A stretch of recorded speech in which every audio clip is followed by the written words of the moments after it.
So here we are, the press conference. We've got Daniel Dubois back in action after his fight with Joe Joyce late last year. He looks, to be honest, like a new man a little bit. He turns up looking very confident in shades.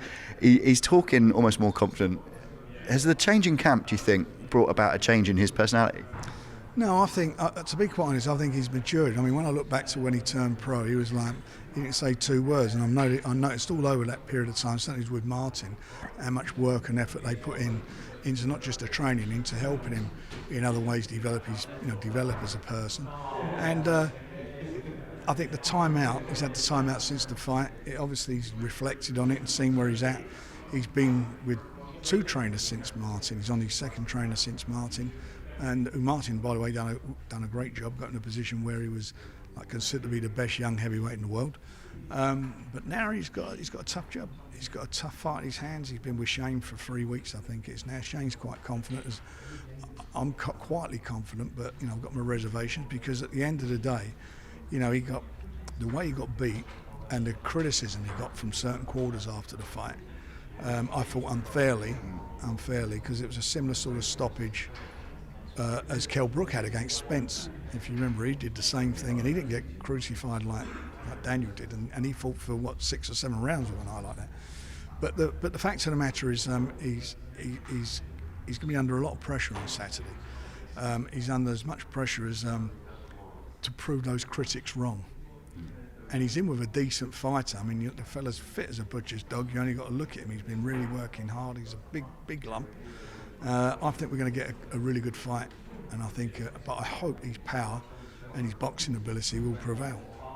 You mentioned there that he got a lot of criticism, but he looks, seeing him walking around talking to the other journalists here, he looks really comfortable within himself, and he sort of shrugs off any criticism. He says, "Oh, I've been called worse. It doesn't matter." He's almost possibly a little bit more mentally strong than I think maybe we expected. Well, that's true. I mean, things like, a defeat is a making or breaking of you. I've seen a lot of really good fighters, have really good records, 20-0, 25-0, get beat, and suddenly they go by the wayside. This is, as I say, on Saturday, going to be a big acid test for him, because we're not just and people could have criticised, just bring him back, put him in with somebody can blow over in a few rounds. He's actually in with a decent opponent. It's for an interim world title, WBA interim world title. So there's a lot at stake for him. And this is the fight that gets him back in the mix, gets him back to the top table. So he can't afford to slip up. He mentioned that if he wins on Saturday night, he's back where he was. Would you argue that even with the loss, he's learnt enough that if he wins on Saturday night, he's almost in a better position?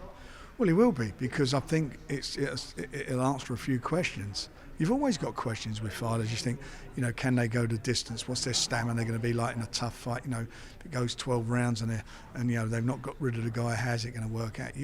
You've always got those questions as a promoter or manager. He's answered them. Well, we're going to see whether he can answer some of them on Saturday. And I think that, and I do think he's mature and sensible enough, even though he's only 23 years of age. I just feel that he's got no miles on the clock. It was a great win for Joe. Joe done a great job, with his jab and targeting that eye, and worked hard on it. But I think, he now has the chance to show what he's all about. And sometimes out of bad comes good, and that maturity. I've been there, I've done it. It wasn't like he took a pasting, using his phrase, or a belting in the fight. Joe done an excellent job, and in the end he couldn't continue because of the fractures that he had. But this fight on Saturday is like this is the real acid test now. It was a big test against Joe, but this one on Saturday is like all about the man. What's the man in him? Another man we had up here fighting on Saturday night, Tommy Fury. We mentioned Dubois talking with more maturity now. Tommy Fury has always been a good talker. It's a talking family, let's face it, but he is saying all the right things now, isn't he? I'll tell you what, you can imagine watching telly in there, all of them at the same time, wouldn't get a word in. No, Tommy's a lovely fella, and what I like about him, he's got tremendous commitment. He has commitment, he's talented, he's committed, he's very fit, and as I say, there's a lot of fighters who have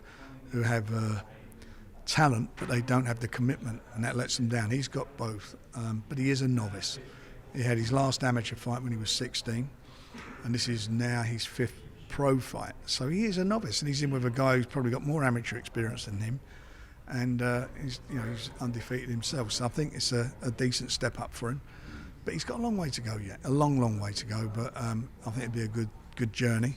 And if he keeps focusing and doing what he's doing, learning from each fight, and he looks better in the ring each time, if he can keep doing that, then he should have a good future ahead of him. He's one of those boxers, and I think there's been a lot of them, obviously, over the last year with the way the cards have worked and people need to get on cards, and they've all been televised. Tommy is obviously in the position where all of his fights have been televised because he's a big star already. Is he kind of coming through the fact that, almost that early stage in your pro career, you're not really meant to be seen, are you? Right? It's kind of not meant to be on TV. Absolutely right. If you come through, well, it depends where you are. I've seen guys come through, come from the Olympics, for example. I mean, Ramir Khan came through in his first fight. We made his last amateur fight. We got it on TV. It was a big thing on terrestrial TV. But the reality thing, it's a bit like Daniel in another way. He's got that pressure. From a lot of people probably don't even understand or like boxing. It's a different audience that he had from that show. So he got 3 or 4 million Instagram followers. So all these people following him for all the right reasons. I just hope they buy some tickets when they open up the doors again. But when you look at it, there's a lot of pressure. But he's a novice, and at the end of the day, the speed that he moves forward is going to be down to me, not down to anybody else. Yeah. And he is learning, isn't he? And he is looking better and better each time. And it's like there's a skill to being able to shut out that pressure, that additional pressure, that inevitable criticism where he almost can't win sometimes, and he manages to shut that out so well, doesn't he? Yeah, he does. He's got to focus on what he's doing in the ring. If he gets any criticism, say from the likes of me or whatever, that's what he's got to worry about. That's when he's not doing his job in the ring. And you're going to get the people, what they call them, trolls. You get all these lunatics and whatever.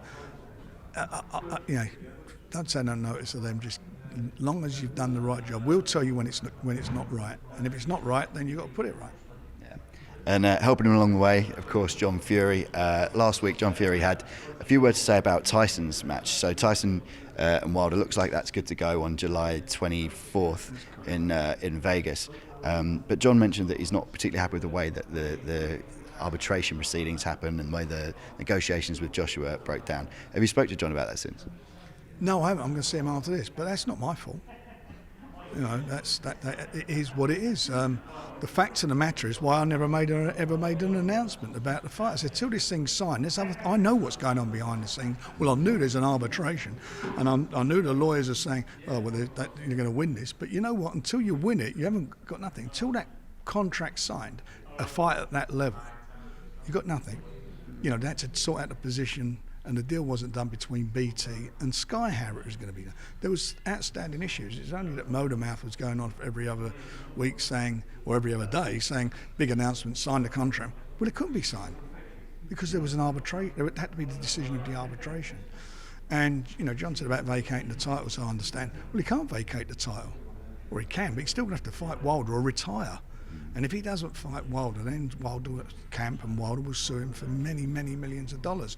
And if anyone tried to promote him in between, they would be sued and probably get an injunction to stop it from happening. So he has that contract that was signed had an arbitration clause in it.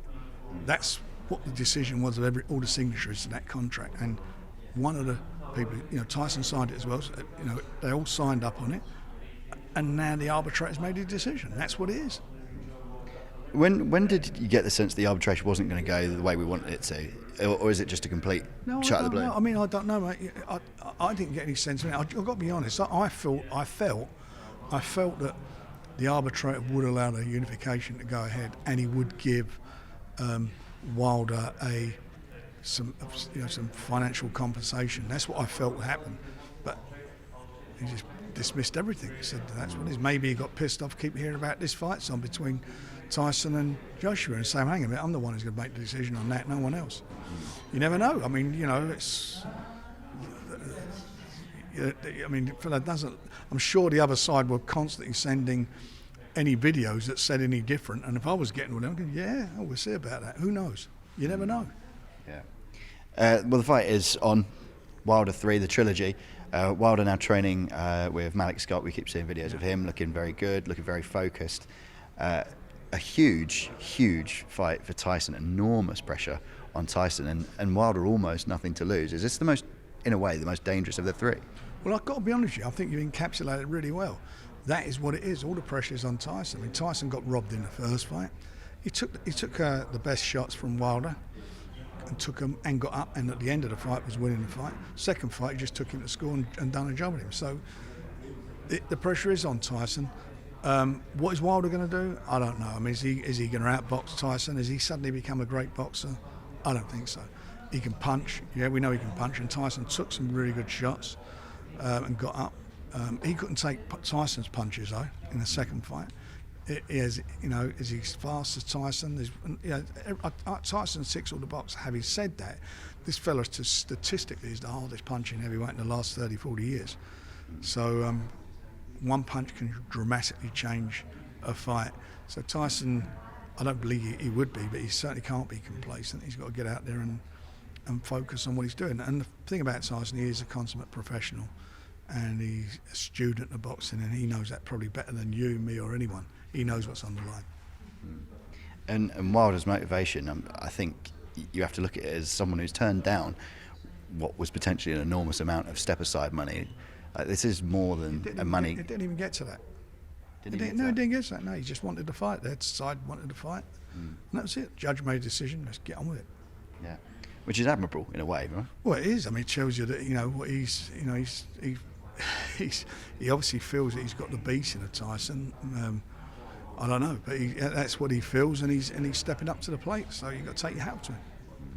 And Tyson now in camp, lockdown, all his usual guys are there. A lot of the strength and conditioning trainers we've seen before. Christian there, he's got his nutritionist. All the team that was there for that first fight. Is it? I mean, it's the 24th. What is it about now? About 7 weeks. Yeah, just over 7 weeks. So it's all there for him to do. So he can't afford to slip up. And as you said, he's been in constant training, Wilder. So he'll be fitting well. Let's bring it back to Telford. And I just want to give a quick mention to a man who sold a lot of tickets for you this weekend. We're seeing Nathan Heaney return in front of fans on BT Sport. And I've just seen a video online of him posting his 600th ticket. Is he... Nathan Heaney's on your Christmas card list this year, is he? Well, I've got to tell you that he's brilliant, and I'm looking forward to the old rendition of my Delilah. To be quite honest, I'm gutted we can only get 1,000 in there. I mean, we couldn't even. All the fighters took the tickets. We couldn't even put them on sale to the public. How would you imagine? It'd be really buzzing up there if we could have had the fans in. We've got some quite a few fighters up there who've got big following, and obviously Nathan's got a major following. So it's going to be quite lively up there and interesting, and I'm looking forward to just hearing some crowd, the crowd and the fans in there. I mean, it's been hard work. As much as we put on some decent fights, as other promoters, the bottom line of all it is, it's been very difficult to watch it without any crowd noise. It's certainly been difficult for a lot of the fighters. But I think we're in a position now where hopefully they're going to ease the lockdown, fingers crossed, in July, and we can get back to some sort of decent capacities in the arenas. But it's a big step forward on what we've had up to now on Saturday. Perfect. Looking forward to it. Thank you for your time, as always, Frank. Appreciate it.